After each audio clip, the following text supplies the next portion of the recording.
Seems like butt is the only safe thing we can eat now. Meanwhile, I'm over here looking for the right lettuce.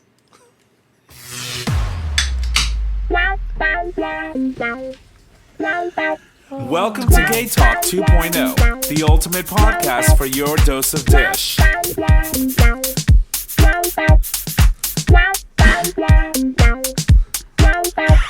Good evening, ladies and gents. Welcome back to another episode of Gay Talk 2.0, an LGBT podcast. We are streaming live on our YouTube channel for all of our Patreon supporters on the day of recording, while everyone else gets it the week after.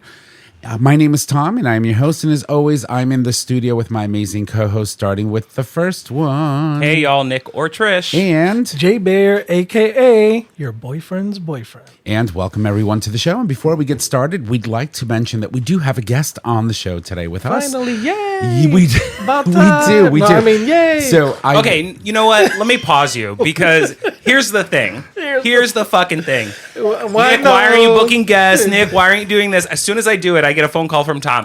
Motherfucker, I'm cleaning all day. I'm just yelling at me. Like, what do you want me to do here?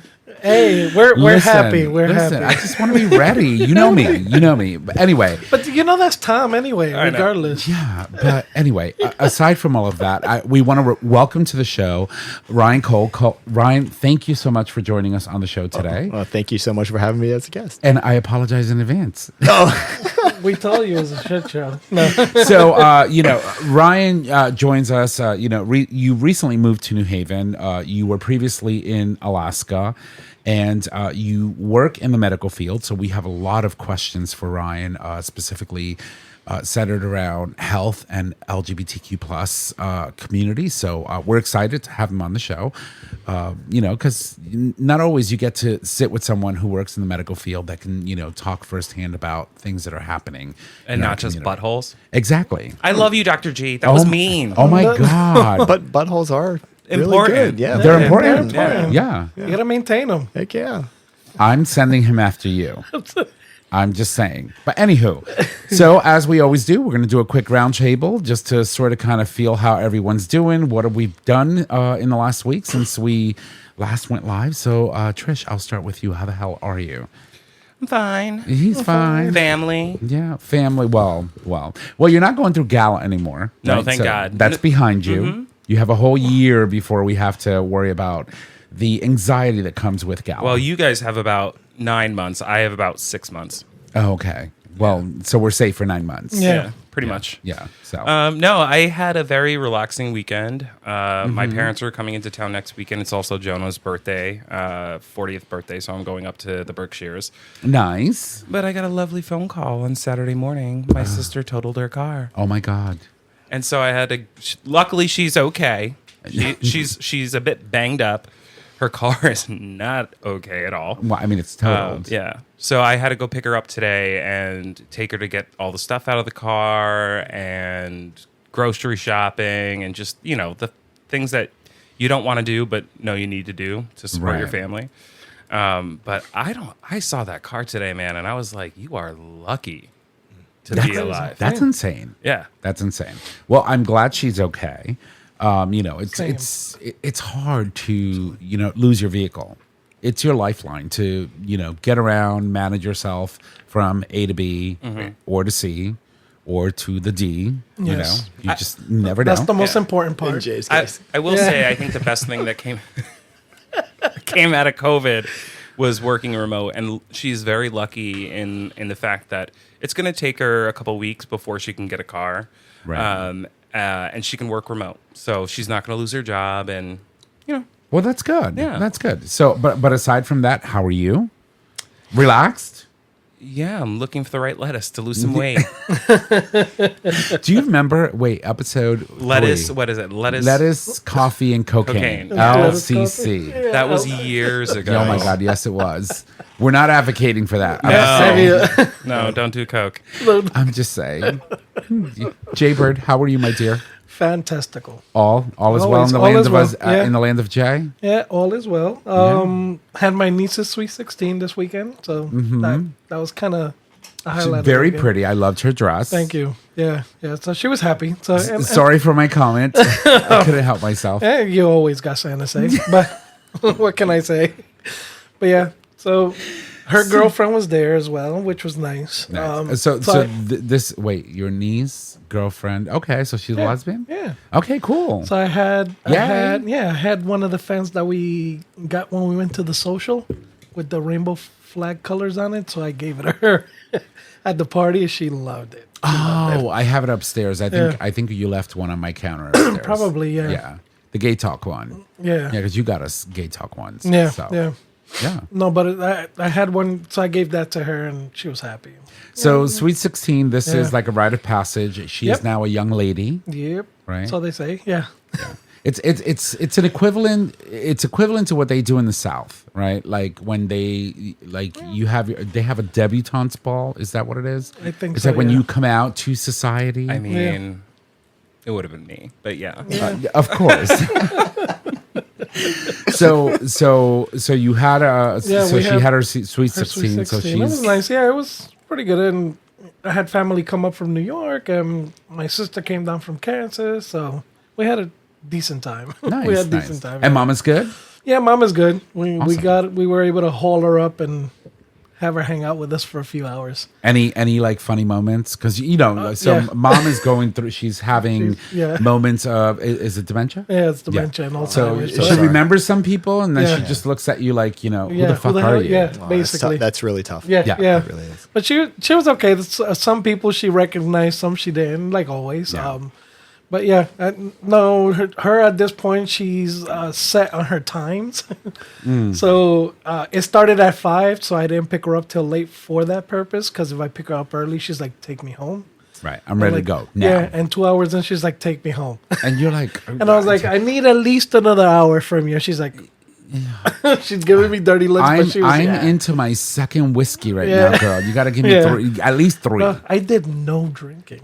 I'm proud of you. No Wow. Well, I'm we did proud of enough you. on Thursday. Do you Yeah, need an yeah. intervention? Or Yeah, maybe. So I will tell you. So Jay and I, so we have new owners at 168 York Street Cafe, right? And Joe and Duff, who are a married couple. They purchased the bar, and since And that was not my fault, by the way.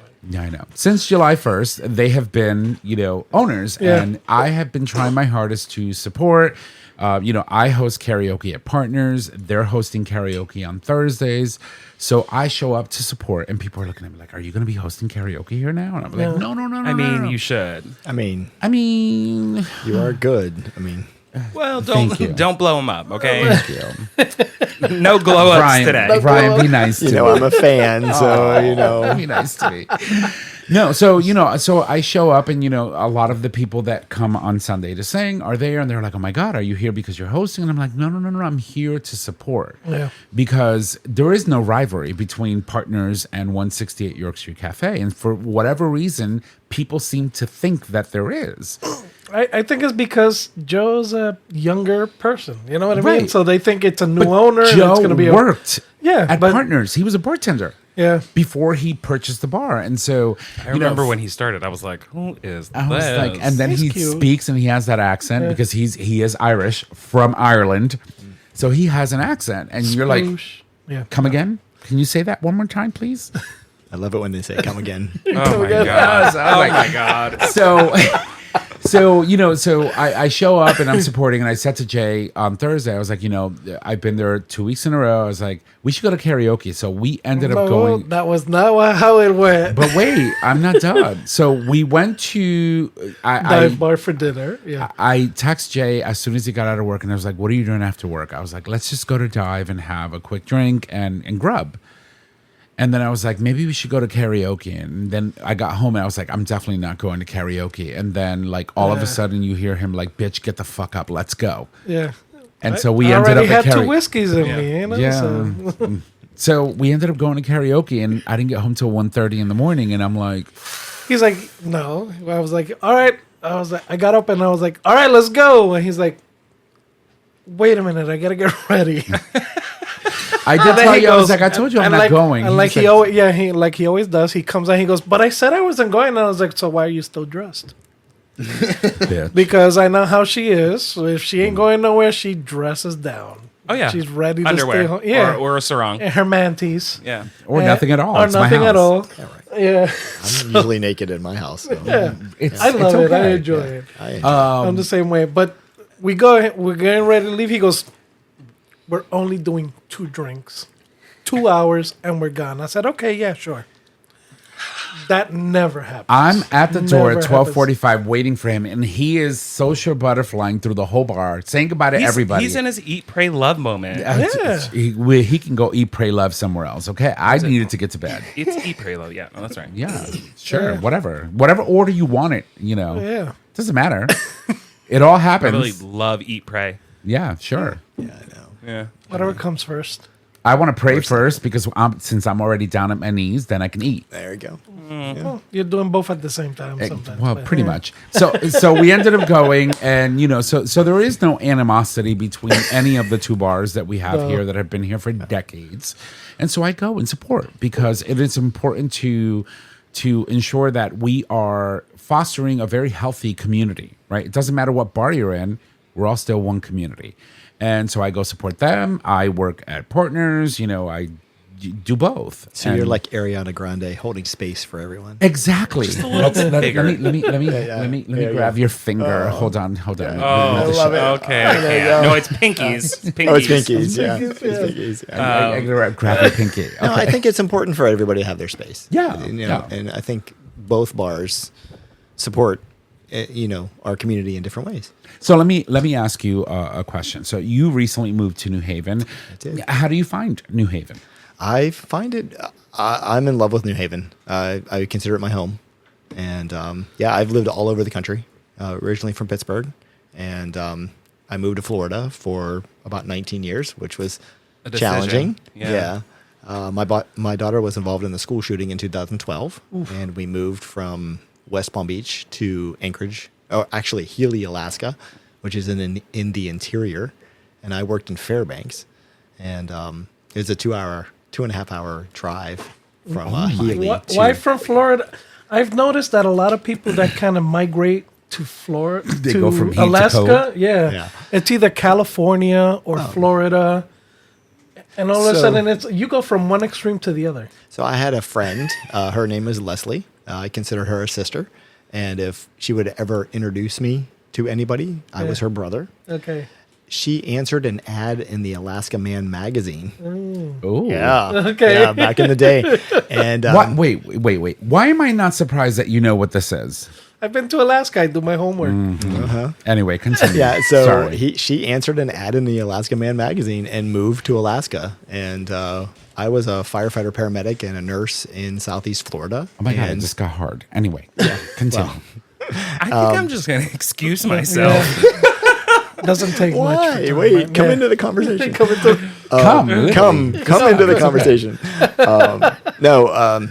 My daughter wasn't harmed. There was a kid Thank that made a kill list based off of girls that he asked out. Yeah. So I was, whenever I was young, I was born and raised in Pittsburgh. So in Pittsburgh, you were either a farmer, a steel worker, a truck driver, or a coal miner. So it was very toxic masculinity, and there was a lot of things. So I never identified as gay, even though I knew I was gay from a very young age. I think 7, was that right? 7, yeah. I saw another boy at 7 years old and really liked, and I always knew I was like a square peg in a round hole. He found the salamander, by the way. I did find the salamander. I got caught looking at a turtle. But I moved to Florida after I graduated high school. I joined the Army. So I was in the Army, and I was in during Don't Ask, Don't Tell. And I graduated LPN school and moved to Florida. And I met a woman, and I have 5 children. I have 3 daughters and 2 sons. And I'm close with my daughters, and my sons not so much, but we're working on it, and I've always said that I'd be available. So in 2012, we had this school shooting. No one was harmed, but my daughter was barricaded in a classroom, which caused some emotional trauma. So Leslie had moved to Healy, Alaska, which is a coal mining town. And during that time, I was a firefighter, paramedic, and a nurse, and she said, just come live with us for a year. Just come for a year. decompress, and basically find yourself again. Well, while I was there, I found myself with Justin. And I basically fell in love for the first time. And I had feelings for another person that I hadn't had for anybody else in my life. And it was a unique experience. We had a 3-week, quintessential Grease lightning summer affair. And when he left, I was in bed for 4 days. I got chills. Yeah. They're multiplying. Can I ask how old were you when you met Justin? I was 38. Wow. Yeah, I So came my out. age. I came out at 38. Oh, Yeah, we're almost the same. yeah, we're 35. we're the same. Me and you are the same in a lot of of ways. stuff. Yeah, it's kind of scary. Yeah. I'm like the white version of you. Yeah, Not that much wider. not that much whiter. Yeah. He's the white version of himself. Well, I think it's important to acknowledge that because you came out at 38.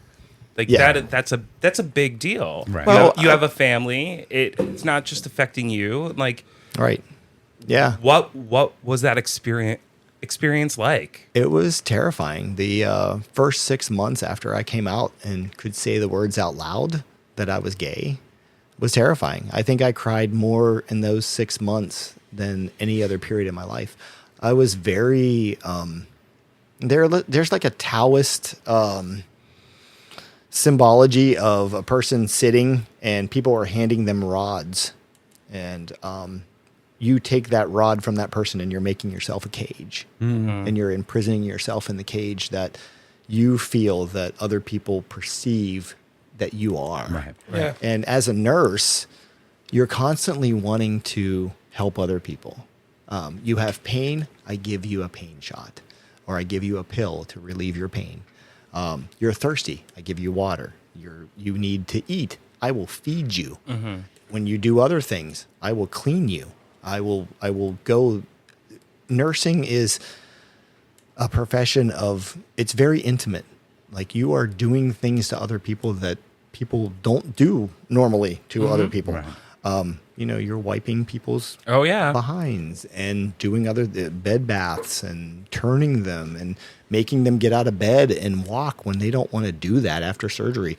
So you have to be kind of stern, but you also have to have a relationship, and you have to be empathetic. Like, you have to put yourself in that person's shoes and say, this is what you're going through and this is how I'm going to care for you. So a part of that for me, since I became a nurse at so young, I was constantly giving myself away. And I lost myself. In my first marriage, I lost myself completely. And my wife and kids consumed It's not me. hard to do. No, and once you have children, Right. you embrace those children and you want for them, and you want to care for them, and you hope for them. You stop that for yourself, and you Right. start infusing that into your children, and you lose yourself. You identify as a parent. Right. You no longer. I'm no longer Ryan. Yeah. I'm Zoe's dad. Right. I'm Aiden's dad. Somebody's wife, somebody's Yeah, husband. exactly. So whenever I ended that relationship, that was hard. I was suicidal. I'm not afraid to talk about mental health. I was suicidal at that time. I had a plan. I had everything ready to end my life at that point because I did not see a way out of my marriage. We're glad you did. Thank Yes. you. Thank Yeah, you. it's not an easy thing to contemplate. I can't even begin to imagine what it would be like, what it would feel like to contemplate, because I have never been through that. But I wanna break down, and I really wanna talk about what all of you, what you've just said. I mean, you're coming from Pittsburgh, right? Very machista, very patriarchy. It's the jobs that are available, the feeling, the people. It's all about you got to do. I wanted to get away. Right. I wanted nothing more when I was 17, 18 years old than to get away from Pittsburgh. Right. I wanted to leave. And I think a lot of people in my generation left Pittsburgh for that reason. Right. But But not only that. I mean, when you think about where you come from, where you ended up, how you found yourself, coming out, in a sense, right? Oh, I was a coward. I waited and I waited. No, I don't like that word. Try Yeah, a different but- word. Okay, Let's find a I synonym waited for that. though. I waited, and my niece came out. My brother identified my niece as a lesbian, and said, you sat her down, and said, "Do you think I'm stupid? You've never brought a boy home. You've never introduced me to another boy," and basically confronted her. And I saw how my family reacted to her because I was so scared. I was scared that, growing up in the 80s, I never identified as a gay man. Every image I saw of a gay man in the 80s was act up.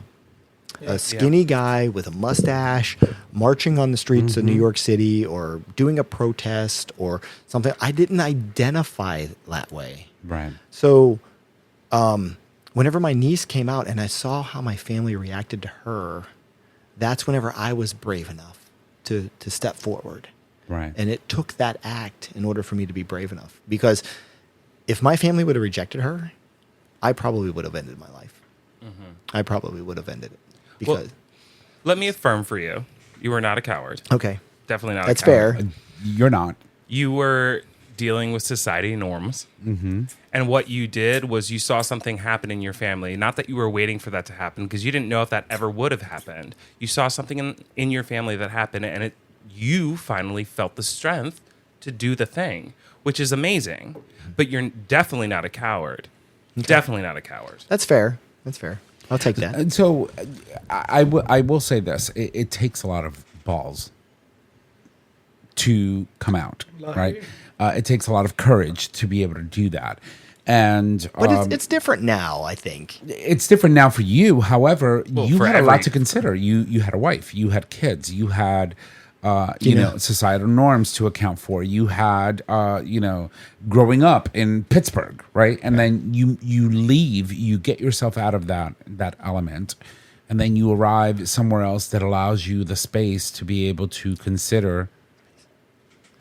Yes, to consider options. And unfortunately for you, one of those options was suicide. Right? It was. But there were other, avenues that you could have taken as well, and we're fortunate enough that you chose differently, right? And so the question I have is how are things today? How are your kids with you today? Good. I'm a lot closer to my daughters than I am my sons. Okay. But like I said, I'm available. I've always been available to them whenever they're ready. I will be accessible. My fifth child just reached out to me and wants to, make amends.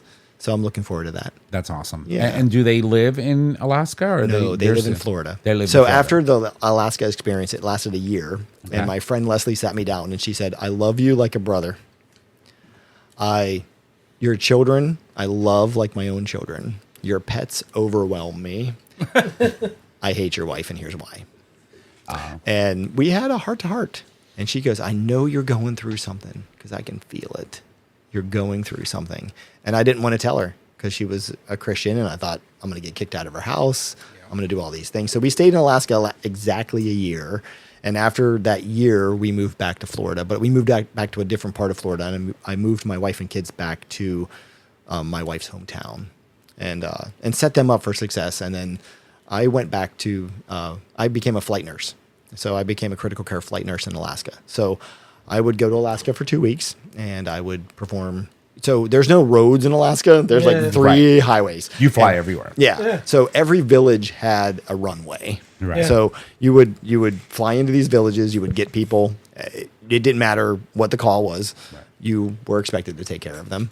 And you landed and you were the medical authority for 500 miles. Right. Which is scary. Yeah, that's crazy. Yeah. So, I did a lot of things.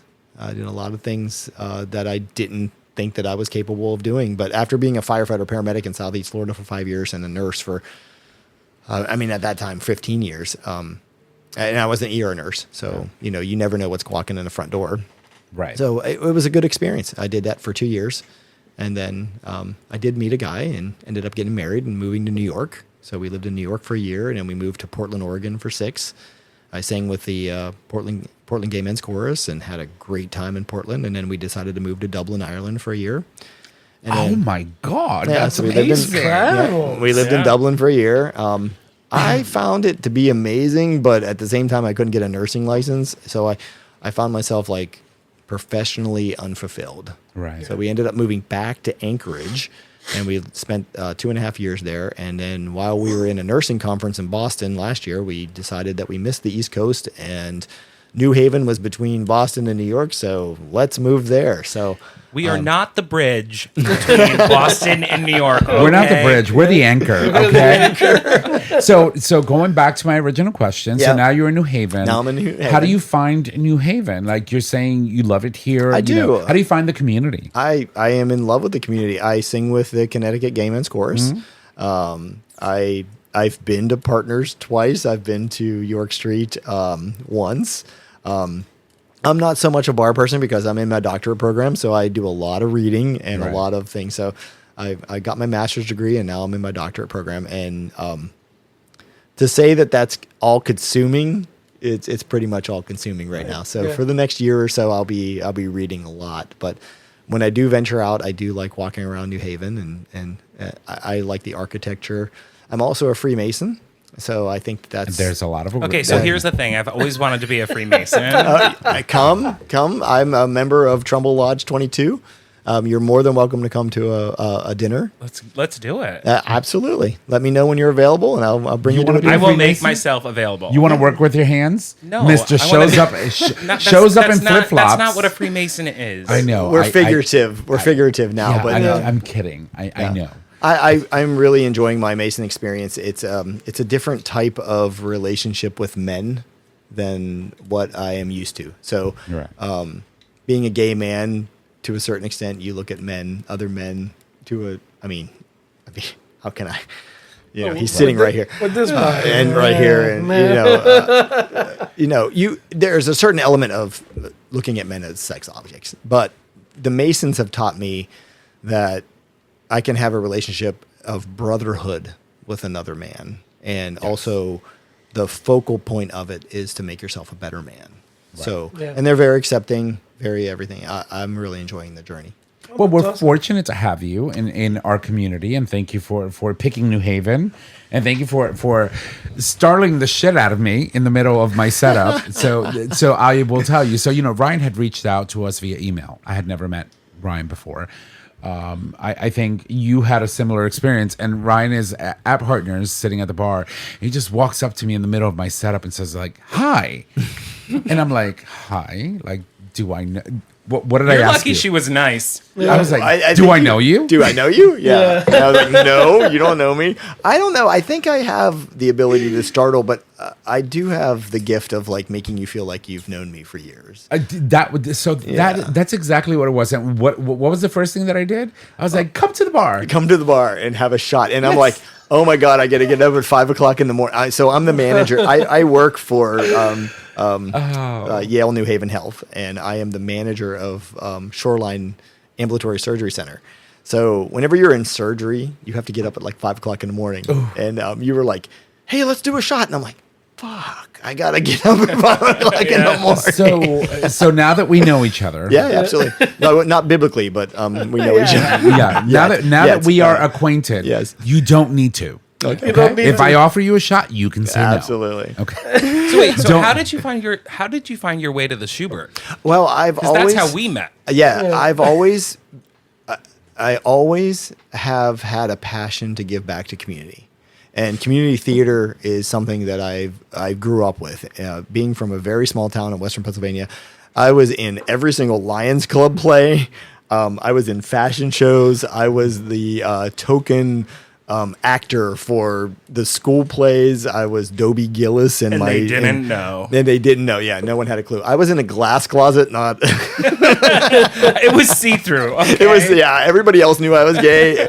I was in denial. So yeah, that happened. But what can you do? I've always found it very important to give back in some way. Whether it's, I really wanted to be part of like some kind of falconry, something like rescuing owls, or doing something to give as a volunteer. I think volunteerism is paramount. And I think you learn lessons that you don't learn on the job as a volunteer. So the Schubert was it. Like we moved right next door to the Schubert, and I've always loved musical theater, and I love volunteering there. I can't speak highly enough of the organization. I've had a wonderful experience there. Yeah.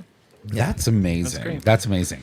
So listen, we've been going on for 30 minutes. We do need to take a break. And when we come back, we're going to obviously continue to talk to our guest, Ryan, because I have so many questions. But break first. We will be right back. All right, ladies and gents, we are back from the break. Thank you so much for allowing us to do that, because we needed to refresh and do all the things that we do during break, but we are back.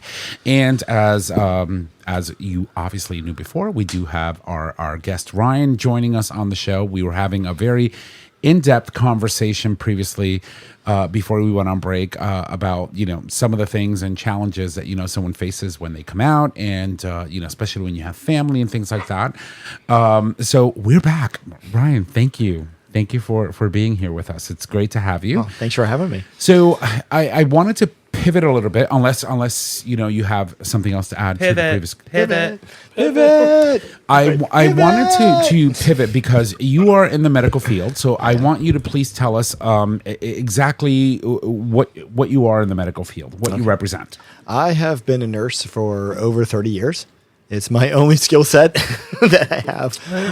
It's a very good skill set to have. I mean, you were also a firefighter? I was. Yeah. So no one should ever take career advice from me, because I did it exactly opposite of what you would want to do. So being in that small town in Western Pennsylvania, I wanted out. Right. I wanted out. I knew that if I came out in my hometown, I would be Matthew Shepard. Oh, God. I knew it. So I joined the Army. Valentine's Day of 1992, I joined the Army. But And also, does that that is a gross. that is a jump, right? So we're going from I would be Matthew Shepard, which I have my own story about that, to I joined the Army. Don't ask, don't tell. it was my ticket out. Yeah, It was my ticket out. My brother was in the Army. He failed out of college, and he went into EOD, which is Explosives Ordnance Disposal, and was very successful. I know exactly what that is. I love my brother, Dwayne. He is just everything. Of course you do. Yeah. So he joined the Army. I saw that it was a ticket out. Right. So I wanted out of my hometown. I went to basic training and came back to my hometown and did my schooling. And after I graduated my schooling, I moved to Florida. My other brother had an opportunity in Southeast Florida. His wife was with Sunbeam Oster, and they had a corporate headquarters in Fort Lauderdale. And I was supposed to go down there and watch their children for a month. Fort Lauderdale. What did you end up watching instead? So I arrived on a Sunday, and I started a full-time job on Wednesday. Oh, wow. Yeah. Wow. The demand for nurses was there Yeah. in Florida. So I started an LPN job. I was a licensed practical nurse at the time in 1993, and I made $7 an hour. And I thought I was living La Vida Loca. Yeah, $7 an hour. Yeah, I worked for an ENT a doctor in her office, and then I tried to go back to school, and that didn't work out.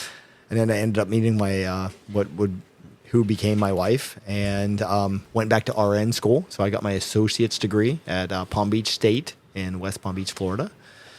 And then from there, the school shooting happened in 2012, and we moved to Alaska, and then I moved them back to Ocala, Florida. Mm-hmm. So my ex-wife and kids live in Ocala, Florida. And then from there, I went back to Alaska as a flight nurse and That's did that amazing. for a So while.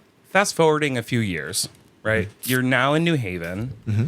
You're on the podcast because I'm a fan. Well, you're a fan, but also you're getting some type of credit for we it. love I you am. for it. I am. Yeah. And yes. and I want to know a little bit more about, now that you're out and proud as a gay man. Mm-hmm. What does it mean to work in the medical field as an LGBTQ person, and how do you then extend those skills to the community? Yeah, I think it's still challenging. I think Connecticut is tolerant, but to the point that they're not around a lot of gay people a lot of times.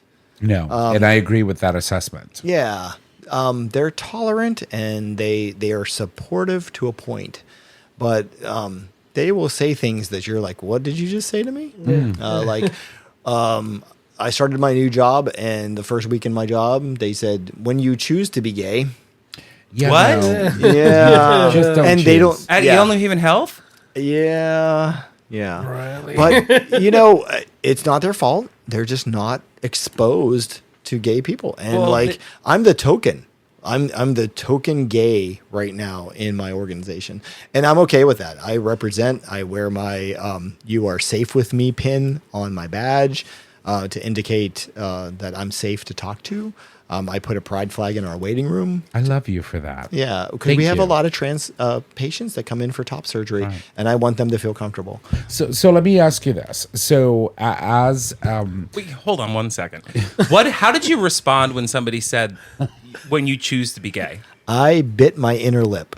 Oh, I would have. Sometimes you have to. I couldn't because it was the first week of my job. Okay, that's fair.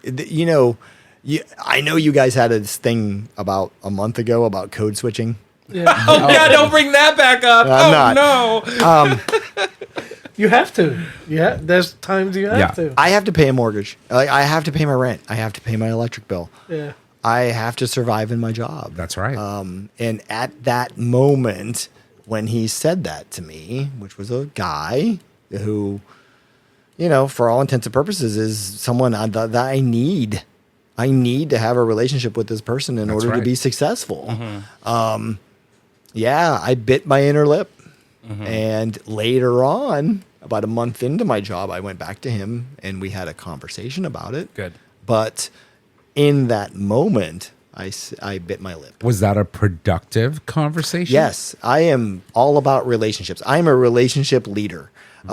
In nursing, we have different types of leaders.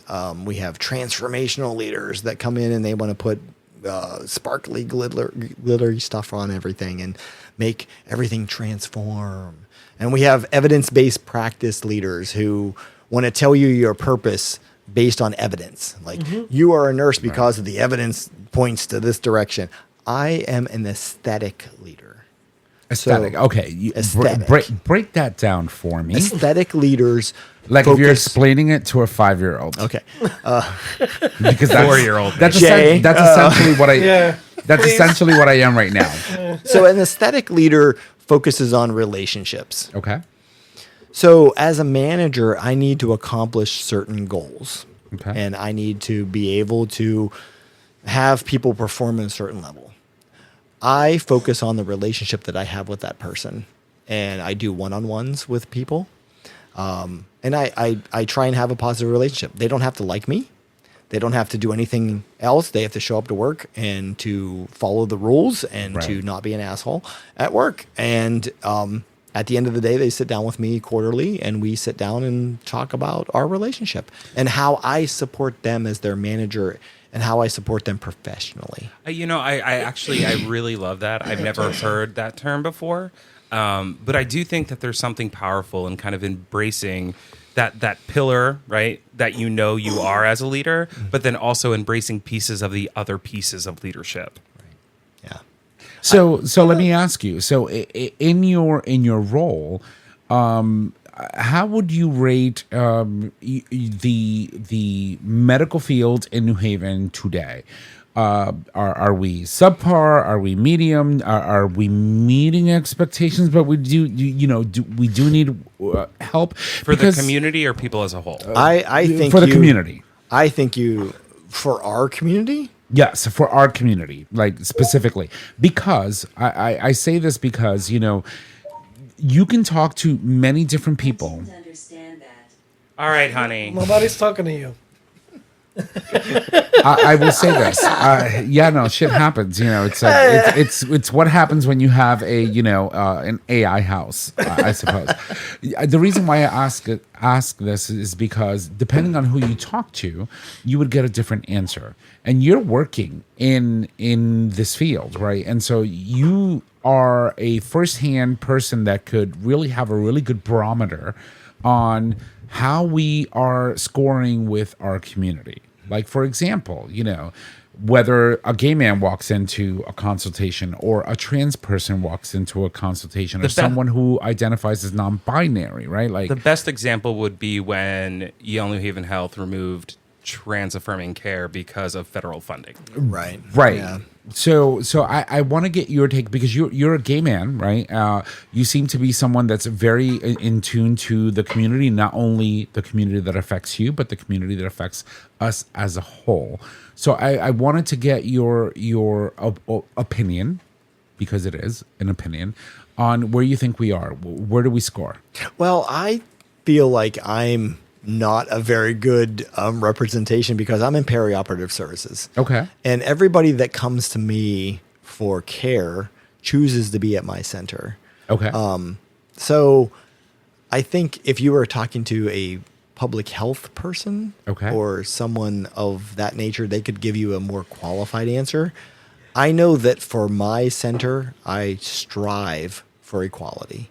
Okay. I strive to make an atmosphere where everyone is welcome. And it's very, very, very important to me to be an advocate. I know that I'm not a visible minority, but I'm still a minority. And I advocate for a minority in all levels, every opportunity I get. But for me, in my center, we have doctors who come and perform surgeries, and they have to meet certain qualifications in order to be ambulatory. Okay. So I don't think the population that I see is really a good barometer of that question. Or services to Services too. Right. We do a lot of cataract surgery.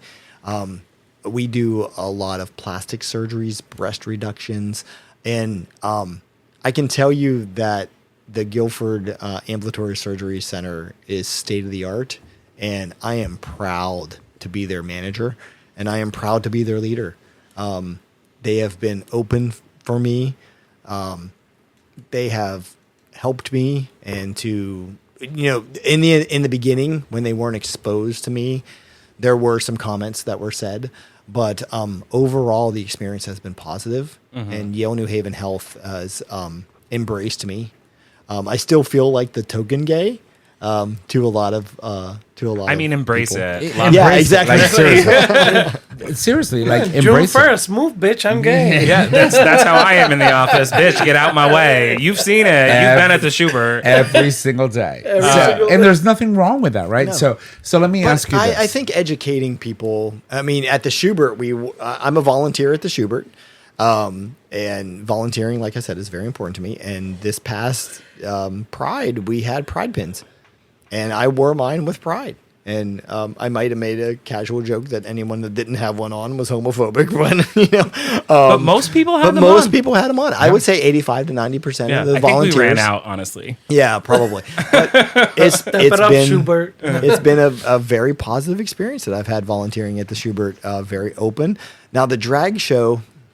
I heard about Nick, it. we should talk about we can offline. offline, yeah. But to do that at the Schubert was speaking volumes. Yeah, it was the first time. Yeah. I agree. Like, Offline? Offline. Yeah, we'll take that offline. yes, Offline. I enjoyed it. I do. I have a specific question about being gay in healthcare as a nurse. Do you have a specific story or example of how being a part of our community served a patient of yours? I think one of the defining moments for me to step out of the closet was when I was in my sister-in-law's house with my ex-wife, her sister, my brother-in-law, and my mother-in-law sitting on one side of the room and me sitting on the other side of the room. And I expressed remorse about not allowing a gay man to have his significant other present during his death. And I was heartbroken. Yeah. Because at the time, it was like maybe 2010 and the laws hadn't caught up. Gay marriage was not legal. And It took 5 years after that. right. And to say that I'm a significant other of somebody who I've been with for 30 years, how could you not let me at the bedside when they died? And I'm gonna cry. and the Yeah, and the response from the people that I thought were my family was, you did the right thing.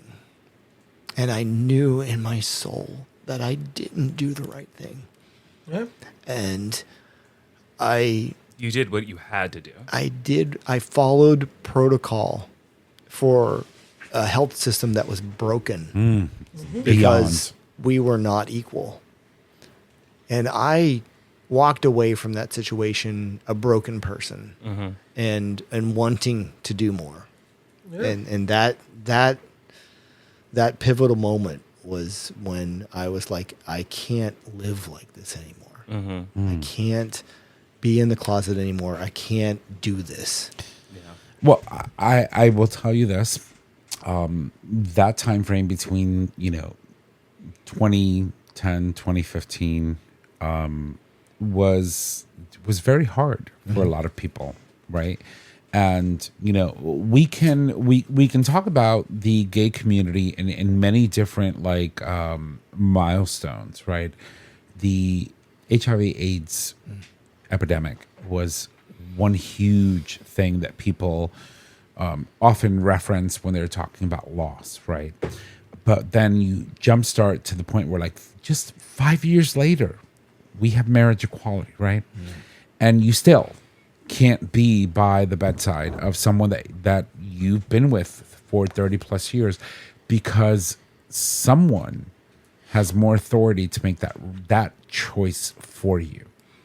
Someone who's mentioned in a power of attorney that hasn't seen the patient in 4 years while point. their spouse is sequestered to the waiting room is disgusting. It's heartbreaking. I'll Yes. never forget when I was very lucky. Not lucky because, I lost Matt, right? So Matt, my college boyfriend, passed away. But his family was so affirming and caring and loving, and they didn't give a shit, right? They were just like, I was his partner. And obviously I wasn't at his bedside because he committed suicide. But what they did give me was time alone as a spouse at the wake. And that was something that meant the world to me. So yeah, I think it depends on the family, right? It depends on so many different factors, but that must have been one of the toughest things you had to walk away from. Because if it were me, I'd be like, bitch, get out of the way. Not only that, I mean, and to me, it's like being a professional in this field and having to just sit back and watch it happen, even though you don't agree with it, even though you know it's wrong, right? And you see it over and over and over again. Yeah, and it's not normal. It's not normal for an average person to see someone die. No. Right? And I've seen that happen how many times? I've lost count. Right. Yeah, and those moments are seared in your mind. I lost my dad about 2 years ago, and I was with him when he took his last breath. I took care of him up until the point that he died. And to think that he might not have had that opportunity to have someone like me in his life to be with him at his death. Yeah, that's it's heartbreaking.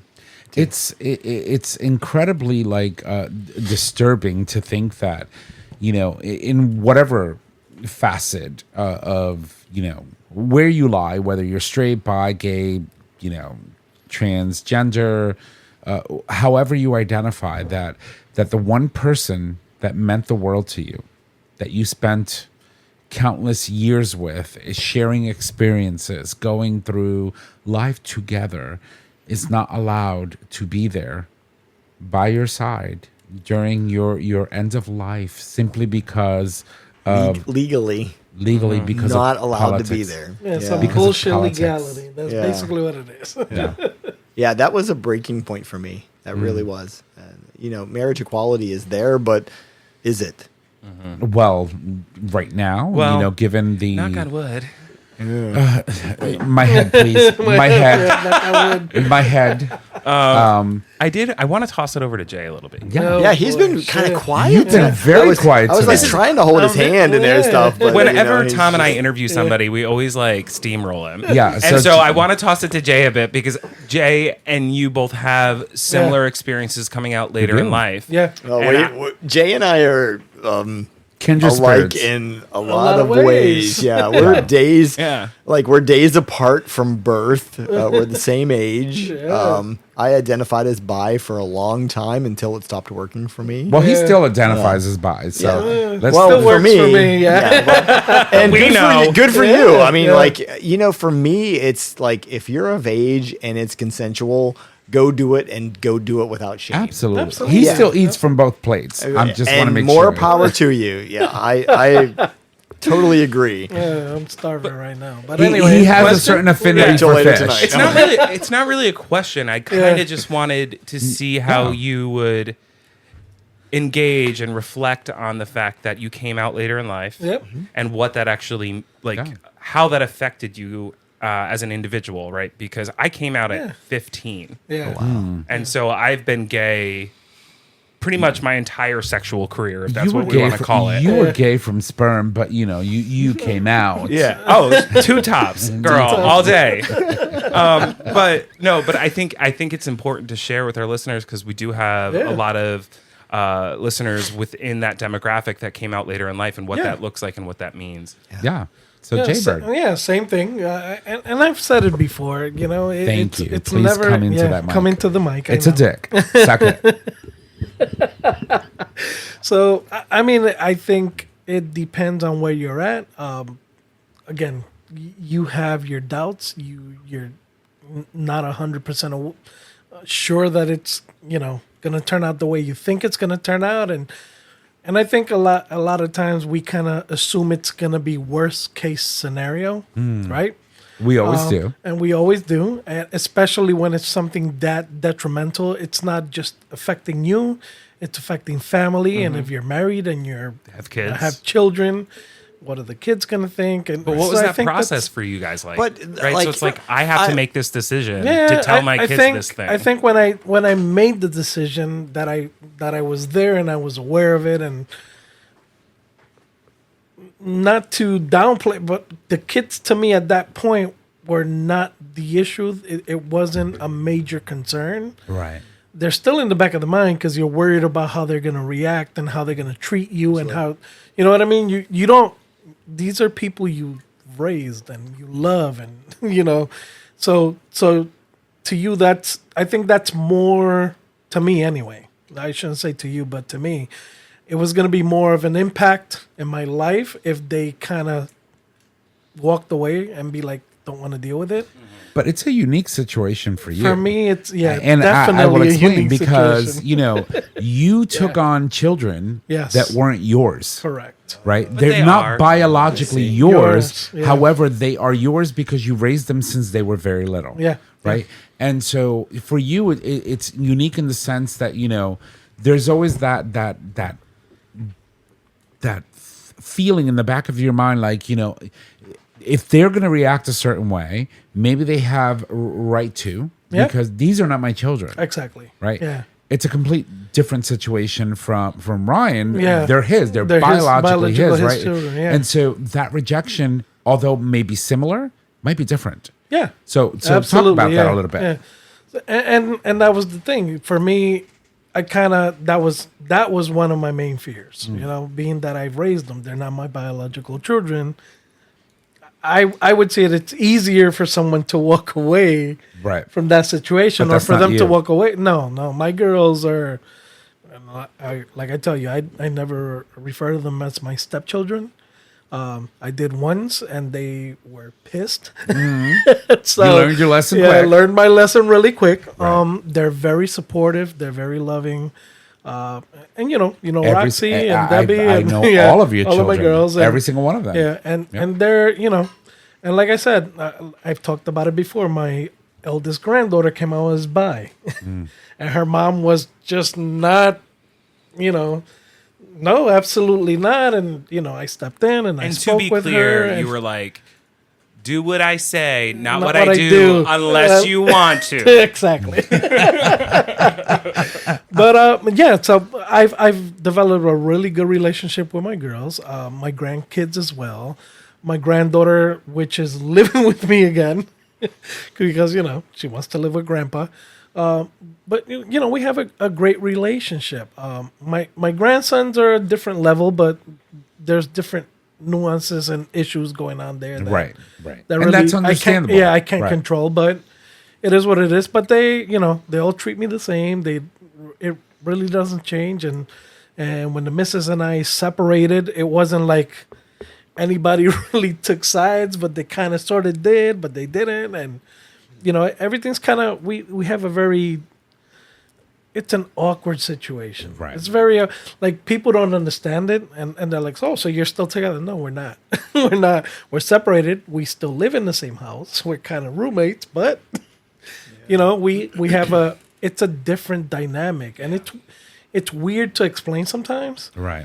Because I do my own thing. I travel on my own, and I hang out on my own, and I do things on my own, but I also do stuff with the family. Yeah. And I mean, and you have to kind of keep that in mind that the family's still there.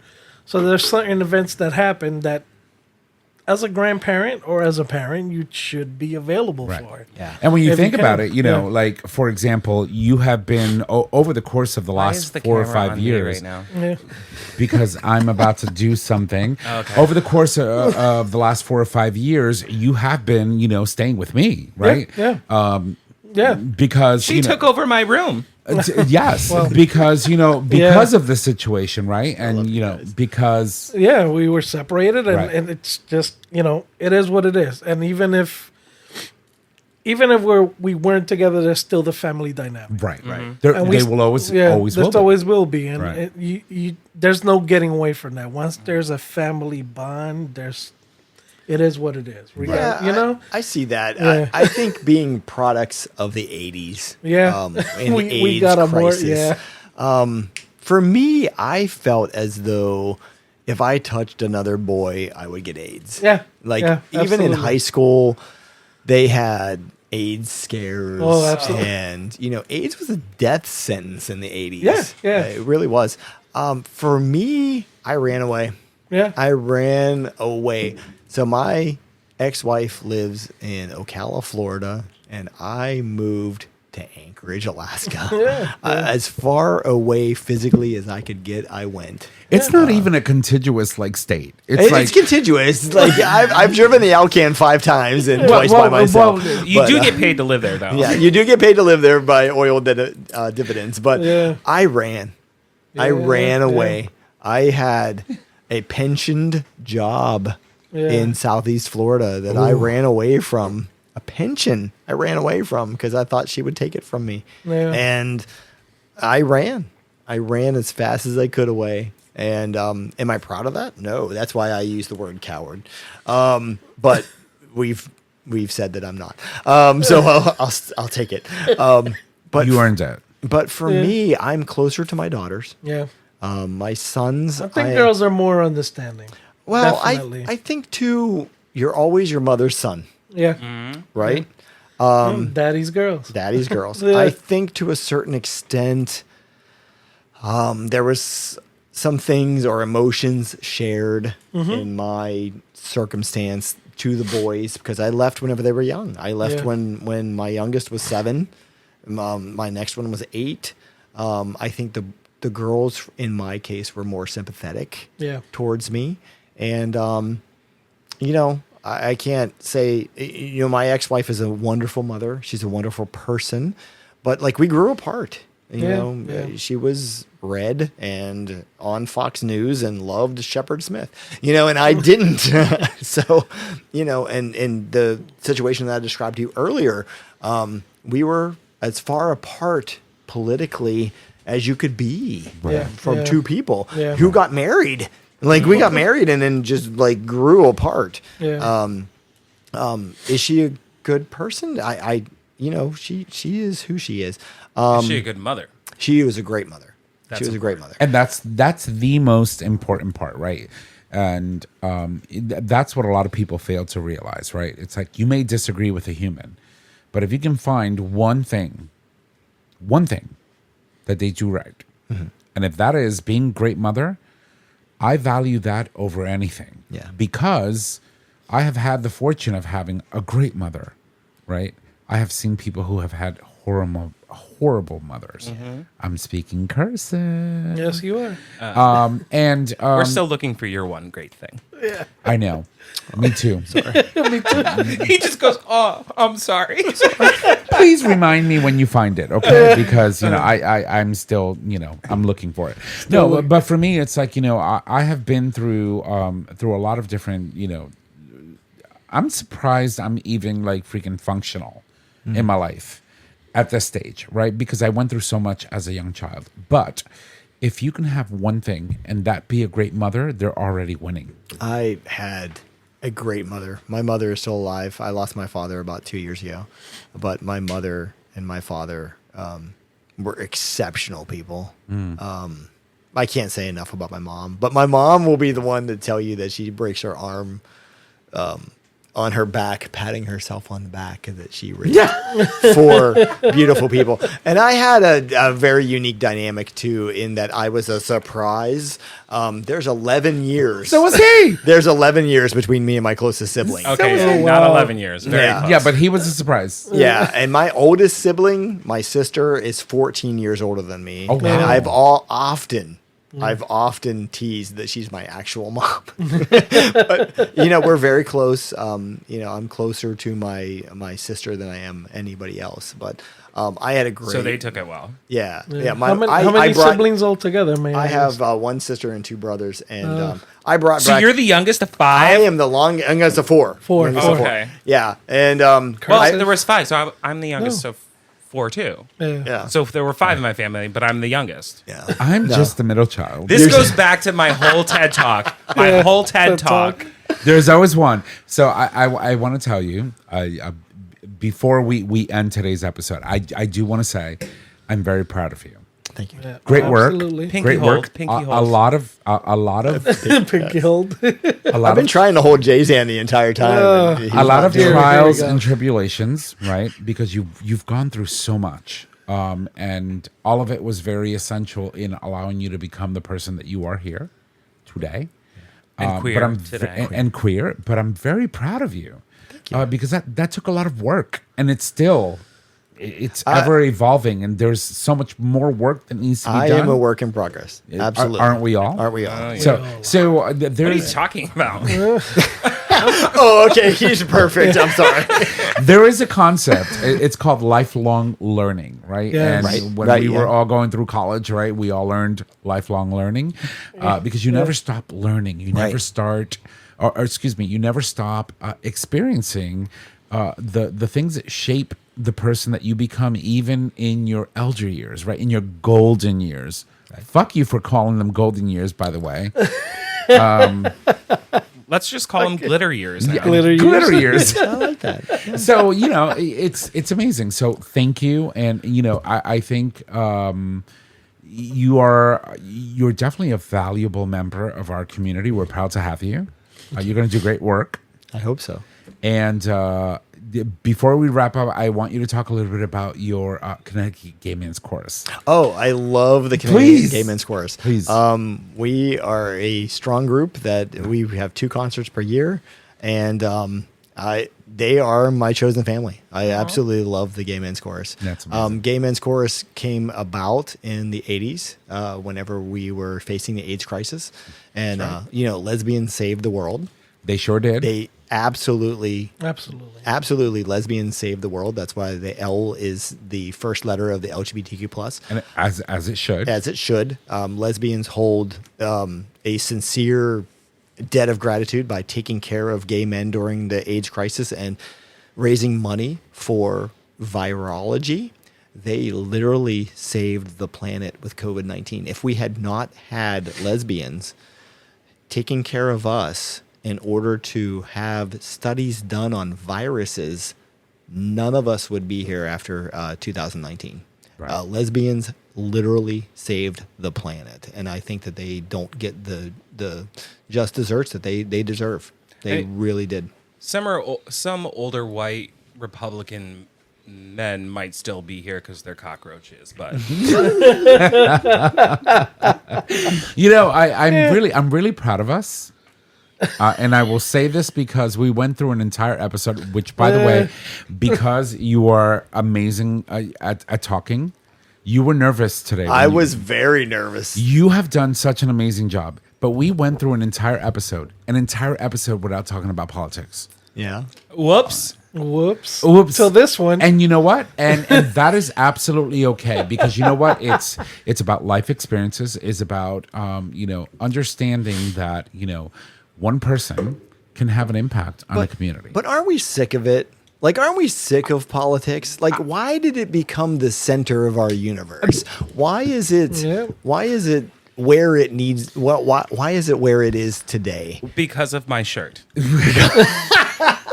I will tell you this. It's because, when you talk about politics, right? Back in the 1995s and the 2005s, it was about policies. Were talking about money, right? And they were talking about now you're talking about my right to exist. Exactly. And there's a difference. There is. When we're talking about budget, when we're talking about programs, that's one thing. When you're talking about taking away my right to exist, taking away, fuck. We're not going to talk about politics. We're not going to get into that. That's a topic for another we episode. almost made it through the episode. Almost. I just want to thank you. As a fan of this show and coming on here, thank you. How long have you been listening? Oh, at least 6 to 8 months. And I'm so sorry. I just want to thank you. Thank you for having me here, and thank you for letting me be part of your family. You guys, I love your camaraderie between you, the three of you, and I'd love to come back if you'd have me. But absolutely. Thank you. Yeah, no, absolutely. Like, so I will tell you this. Hold on, now I'm curious. How did you find us? The podcast, I mean. We found you on Apple. Nice. Did you know we were local? No, I did not. At the time. But whenever I heard you guys talking about partners and some other things within New Haven, I was like, wait, where are they? And then, I'm in my doctorate program right now in nursing. And, I am here for practicum hours. And it's just an amazing experience. Well, I will tell you this much. You have been amazing. Thank you. Yes. You shouldn't have been worried. You shouldn't have been nervous. I get it. I understand when we started. Oh my God. We weren't nervous. We almost forgot to hit record on Melissa Etheridge. Oh my God. You have forgotten to hit record Many plenty of times. So, but I will tell you this. It's wonderful to have you, and we will have you as many times as you'll come and sit with us. I will. Whenever you want. I will come as often as you allow me to. Is that a pinky promise? Pinky promise. Oh my God. This corner over here right now, I can't. Okay. All right. Well, listen, we do have some things that we need to cover and move on to so that we can wrap this up. So I'm going to toss it over. Trish, you're first, right? Yes. Is it you? Wait, hold on. What? I need to cover one quick thing. I do this every week. I do this every week. No, really? But No surprise. I am just really excited to Yes, officially yes, announce yes. that both people that we put offers out to for the New Haven Pride Center have accepted the executive leadership positions, and we will completely open on the 27th of this month. We have 2 EDs. So I'm really excited. That's they're amazing. not 2 EDs. They To function very erectile differently. dysfunctions? But Well, I mean, you have 2. you have a director of external affairs who will focus on government relations, fundraising, marketing, and that. And then you have a director of operations and programming, which will really focus on internal working for the center, the volunteers, getting the programs up and running again. And I don't know how I'm going to do this, but I feel like we should set something up on the Pride Center to have a conversation with both. Oh, I was talking to Jay about that earlier. Yeah. So. All right. Oh fuck. See, we're ahead of you. Why do I get my? I got to rip this board out and go figure. So here's what I do. Here's how No, don't get flustered yet. No. Here's how we're gonna do it. We only have 4 mics, so Bring the little thing. no. Bring the little thing. We're gonna have 4 mics. That's it. I remove myself from the equation. I will sit in the background and produce. You and Jay will have a conversation with the two EDs. Okay, that's fine. Yeah, that's just going to be it. That's fine. Straight Because, up you know, intern that night. Yeah, pretty much. And I will find a way to fuck it up. Executive producer. Yeah. I mean, I've done it before. So, oh my God. Yeah. When I went to Maine. Yeah. All right. Trish, over to you. You ready? Oh, no. No, she's not ready. Oh, she's I got not it for, finished. Well, I had it for you. Okay. So Okay. first, let me just say one thing. Uh-huh. It's been so nice having you on the show. Agreed. I want you to forget the word coward completely because, as you Fair. said earlier, we're mama's boy, daddy's little girl. We're a product of the environment that we're brought up in.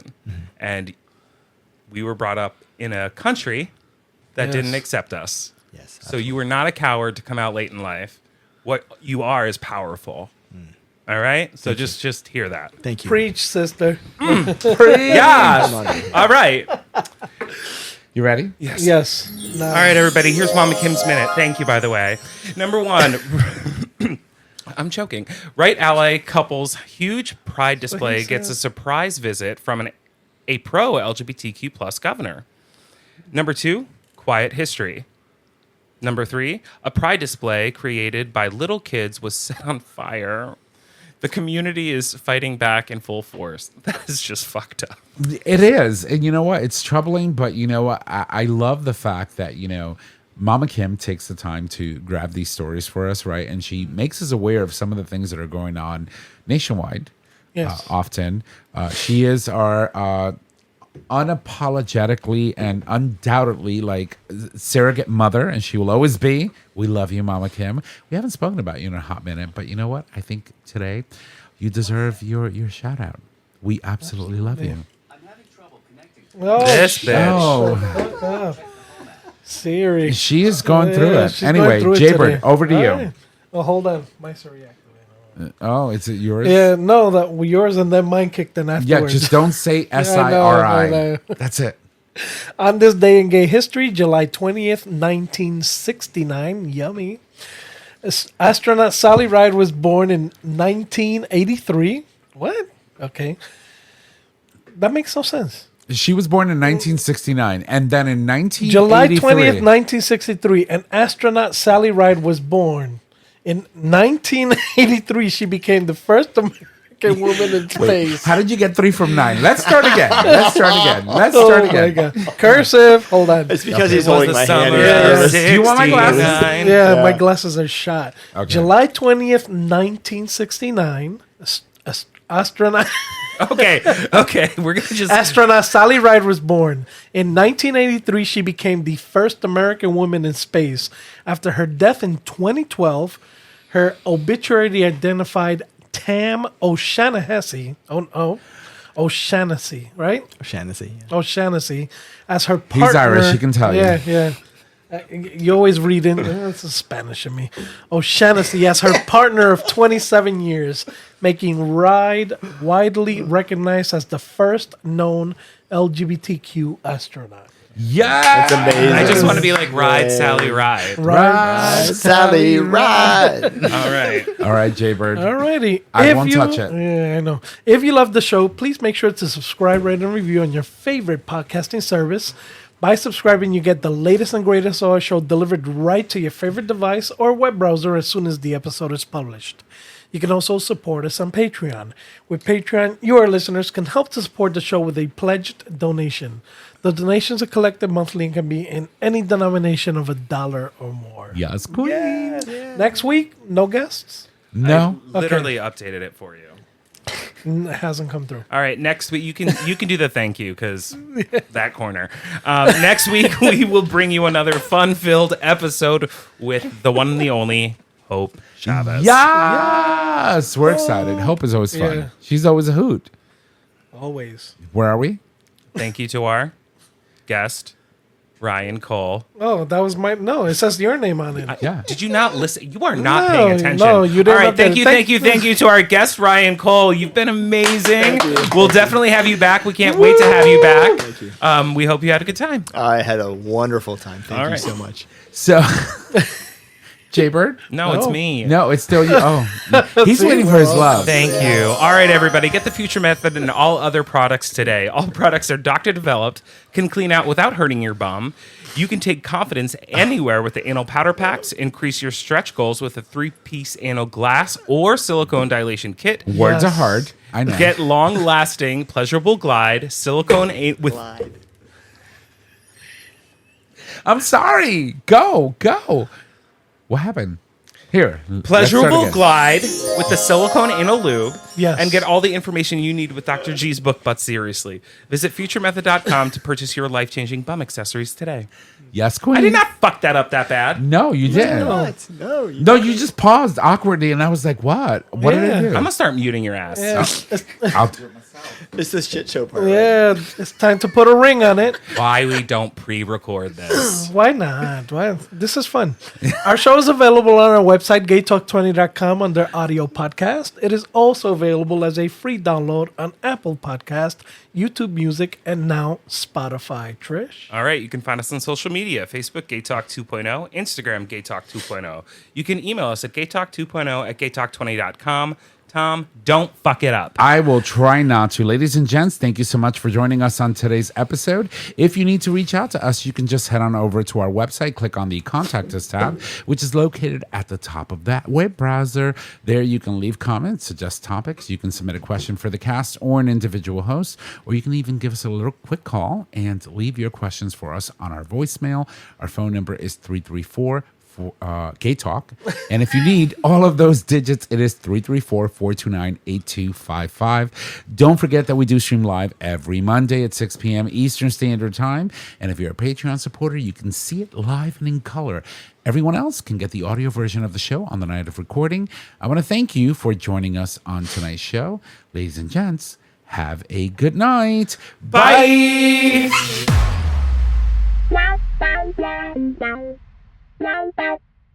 Thank you for listening to this episode of Gay Talk 2.0. Tune in next time for more dish.